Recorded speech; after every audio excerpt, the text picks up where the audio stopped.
We're joined today by Vicki Freed, Senior Vice President of Sales for Royal Caribbean Cruise Lines. Vicki, it's a pleasure to have you. Thank you, Michael. And I got to tell you, there's so much excitement around Royal Caribbean during the past year. I think you'd have to be living inside of a shell if you haven't seen the Royal Caribbean Oasis of the Seas, and now there's Allure on the horizon. But I want to know, you guys always seem to have something up your sleeve.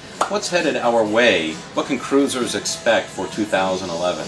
Well, lots of exciting things, so thank you for asking. Obviously, the Oasis of the Seas was the big news in 2010, and in 2011, as you said, Allure of the Seas will be starting service. She actually starts in December of 2010, but she'll have a full year of service in 11. And having both the Oasis of the Seas and the Allure of the Seas, I think that's pretty big news. We have a lot of exciting things going on that particular ship, the Allure of the Seas. But in addition, you know, we're a global company, so we're cruising Europe. We have 11 ships in 2011 in Europe. Wow. Yeah, it's pretty big news. And Europe is really a very great, you know, very hot destination right now for a lot of North Americans.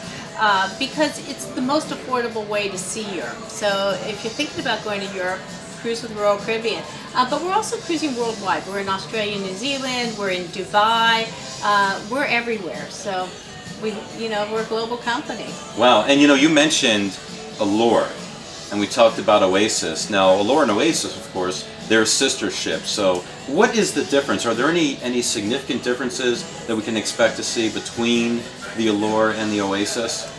Yes, they are sisters, but they're not twins. But they are twins in the sense of the general layout with the 7 neighborhoods and the suites and the stateroom kinds of things, the hardware. But things like the Broadway musical on the Oasis of the Seas, we have the Broadway musical Hairspray, and on the Allure of the Seas, we're going to have the Broadway musical Chicago. We'll also be doing a few other tweaks with different types of restaurants, where we have Seafood Shack on the Oasis of the Seas on the boardwalk. We're going to have a new restaurant called Rita's Mexican Cantina, so Rita's Cantina. And it's not because the Seafood Shack isn't working, it's just that we're going to get so many repeat clients that have been on Oasis that we want to have a few new surprises.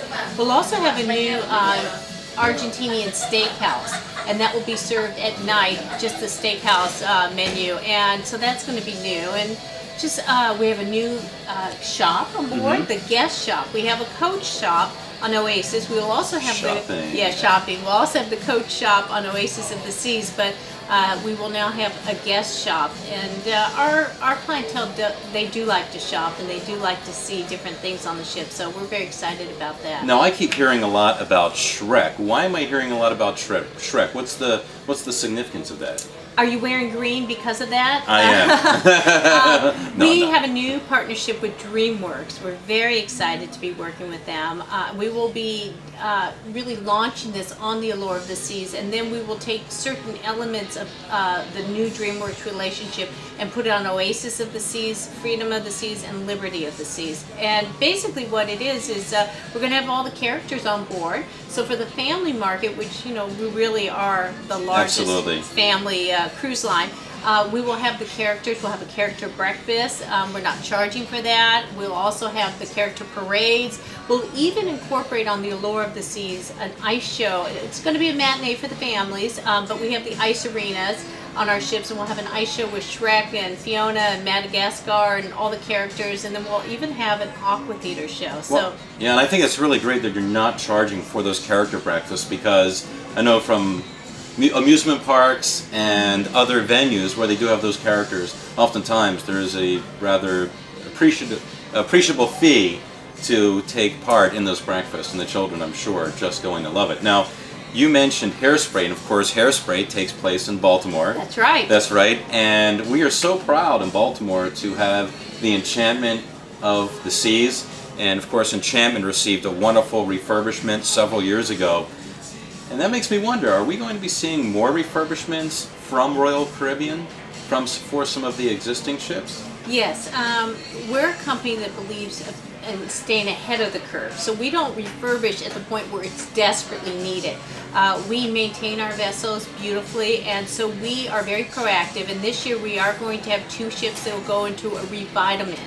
And basically it's to add features to the ship, such as an alternative restaurant or other things. But we're constantly doing maintenance on our ship with replacing carpets and things like that. Keeping it fresh. Absolutely. Yes, and that's one thing that we've noticed about Royal Caribbean Cruise Lines.